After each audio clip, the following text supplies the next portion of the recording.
So Cleveland reporter Mary Kay asks Coach Kevin Stefanski another question about Shedeur, and he disses Shedeur again. Focus is where we are right now, Mary Kay. That's not my focus. Focus is where we are right now, Mary Kay. That's not my focus. Focus is where we are right now, Mary Kay. That's not my focus. Focus is where we are right now, Mary Kay. That's not my focus. Focus is where we are right now, Mary Kay. That's not my focus. Yeah, I told you guys. He doesn't like hearing Shedeur Sanders' name. I've been telling you guys this over and over again. When it comes to Coach Kevin Stefanski and hearing the name of Shedeur Sanders, it's like a vampire tasting garlic for the first time. Ladies and gentlemen, let's start the show the right way with the theme song. Heart been broke so many times, I don't know what to believe. Mama say it's my fault, I wear my heart on my sleeve. Niggas bless up on my...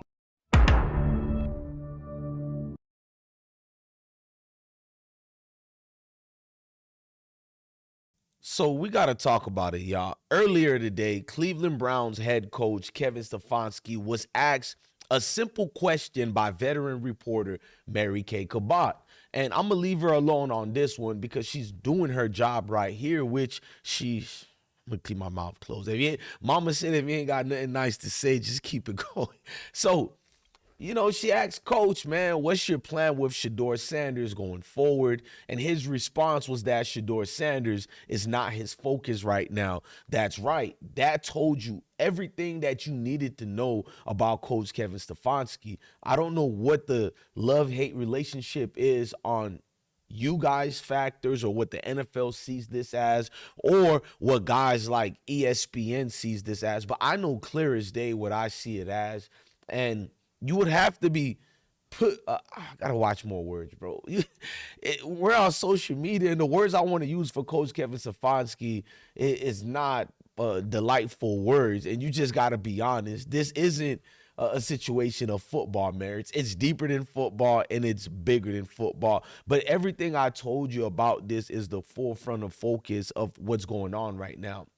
So when a coach can look at a young quarterback in the eyes and say all these things, it lets you further much more know what's going on. A first round pick with this much potential would have been understanding that, you know what I mean? The media is going to say something, they're going to defend it. But when it's Shedeur Sanders and he's the fifth round, it's more better for them to let Shedeur get subjected to that type of tarnishing from his coach. Because you guys know if this was any other player, this is 7 o'clock news, morning news, afternoon news, all that. But people rarely speaks on it. But when it comes to somebody like a Rex Ryan or a Colin Cowherd, any one of these clowns, and they say it's a rhetoric about a speeding ticket or whatnot, that's what ESPN is going to broadcast. How you guys don't know to play on what they do now. And look, Kevin Stefanski, he acts like Shedeur is irrelevant right now. It's just not about football anymore. It's about politics,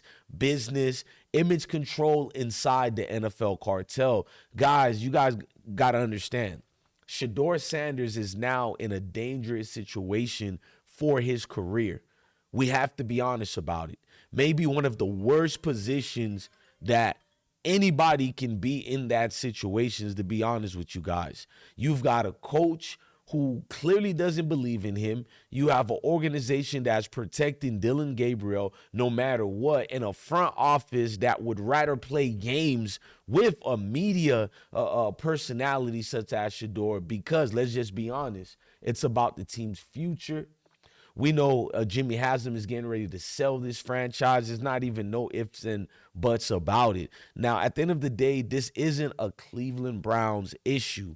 This is a league issue because what's happening to Shedeur right now, it sets a blueprint that I've been talking about for quite some time, maybe almost 4 years now. It's a blueprint that works this way. It's the NFL way of sending a message. If you come in here with frame, you know what I'm saying? A frame of mind that's shaped and molded already by a father who was always there, something that they don't like. And not just that, you're coming in with fame, with influence, with followers, with confidence, will remind you who's really in control. I mean, you can look at it with Deion Sanders right now. I mean, I did criticize Colorado losing that bad to Utah Oats, but to see Emmanuel Acho and Bomani Jones, you know, the typical step infections, they take out here to speak on the rhetorics of, oh, Deion Sanders, he's blah blah blah, and I'm like, you can critique Deion, but the way they're behaving as if no other coach is going through the same thing, so it rubs you the wrong way. Like, who sent these clowns? Who's acting like this? When you look around college football, it takes a lot for certain coaches to get called out. Billy Napier should have been fired 2 years ago. It took them 5 years to fire this coach. That lets you know about these other lower down brothers like a Bomani Jones and Emmanuel Acho. But the stitch of what they do, it's a normality right now. If you guys don't know this game that they make you jump through the so-called hoops, then I don't know what else to tell you, because it's not about Shedeur's play on the field. It's about the spotlight he brings, the attention, the cameras, the business.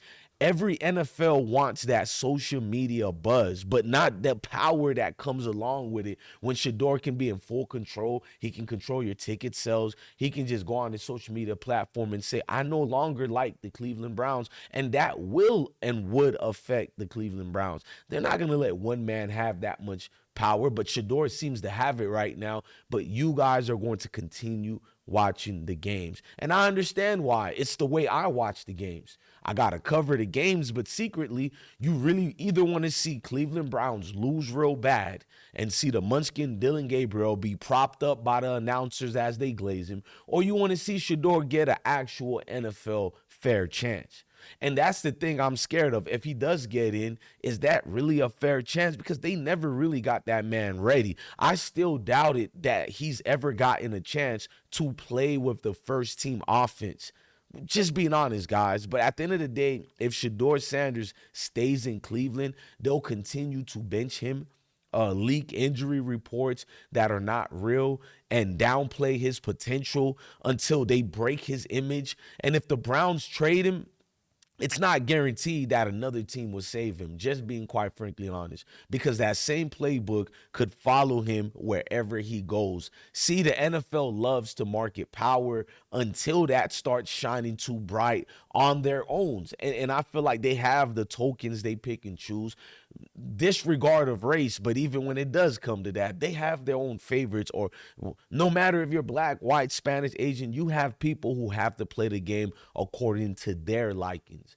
And it feels like to them, Shedeur doesn't play the game. So when Shedeur Sanders bring in millions of viewers, reshapes how fans engage with the team, and connects directly with the culture, that threatens the system. So they'll do basically, ladies and gentlemen, like a Colin Kaepernick. You know, where they do whatever they have to do to humble him, keep him sidelines, undermine his name, control the narrative. And here's the deeper truth.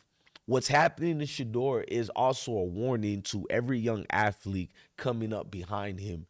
Don't think you'll run anything here. You've lived here. That's that message. That's the power play. So when Kevin Stefanski does what he does, and his words, you know, they basically weren't careless. They were calculated. Something I've been showing you guys over and over again, because him saying that Shedeur is not my focus, it's a public way of letting the league know we're keeping him in his place, because he's definitely doing what he was sent to do. If you don't think Kevin Stefanski is being ordered to do this, then you're out your mind. It's the very same way where you guys think Andrew Berry, the token, is really running the show over there in Ohio. Let's just be honest. They're keeping Shedeur Sanders in place. And the saddest part is other NFL teams are probably going to use the same playbook to do the same thing to him. So if he does get traded to a team that might need him, you don't even know what that team is going to do with Shedeur, if we're being quite frankly honest here. So at the end of the day, this blueprint of failure towards Shedeur Sanders, it's working. Shedeur went from being one of the most talked about college quarterbacks in the country to being treated like a distraction by the very team that drafted him. But the people see it, Fans see it, the media spin it, and real watchers know exactly what's going on. This isn't about talent, it's about control. So when Mary Kay Cabot asked the question about Coach Kevin and he brushed it off, it wasn't to disrespect Shedeur alone. It was to disrespect every athlete who dares to believe in the system and that it could change. That's what I personally believe on and I stand on, because the NFL is showing us in real time that they'll take your influence, your fame, your followers, and exactly what's being done to Shedeur right now. Look, y'all, let me know how you feel, if you're in agreement or not. I'm losing my voice. That's how you see it. It sounds like that. But in the meantime, I just rather hear the theme song. Heart been broke so many times, I don't know what to believe. Mama say